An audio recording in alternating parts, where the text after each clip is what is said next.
Hello guys, আসসালামু আলাইকুম। আজকে আমরা চলে আসলাম তাল গাছের নিচে তালের হাঁড়ি নিব। তো আমাদের এক বড় ভাইয়ের তালের হাঁড়ি পাচ্ছে।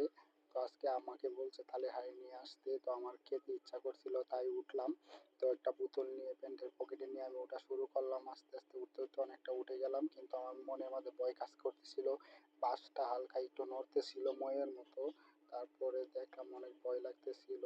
অনেক উঁচু পর্যন্ত উঠে গেছে। আগায় উঠে তো পরে আমার অবস্থা খারাপ, ভয়াবহ। তারপরে উঠার পর দেখলাম অনেক সুন্দর সুন্দর মাটির হাঁড়ি উপরে দেওয়া আছে। ও মা, অনেক ভয় করতেছিল। তখন কি করবো, অনেক সাহস নিয়ে উঠে পড়ছি গাছের আগালোতে। তো কারণ নেট হচ্ছে আজকে তালের হাঁড়ি খাওয়ার। তো উঠার পর দেখি মাটির কলস দেওয়া আছে অনেকগুলা, 3 থেকে 4টার মতো। তো আমি উঠার পর আস্তে আস্তে বয়ে বয়ে উঠলাম। ওঠার পর হাঁড়িগুলা দেখলাম জালি দিয়ে ঢাকা, জাল থেকে সরালাম। সরানোর পরে মনে করেন আমি হাঁড়িটা বোতলে ঢেলে নিলাম। ঢেলে নেওয়ার পর আস্তে আস্তে আমি মনে করেন নামার চেষ্টা করলাম। অনেক চেষ্টার পর শেষে আমি সফল হয়ে গেলাম। তারপর হাঁড়ি নিয়ে নেমে পড়লাম।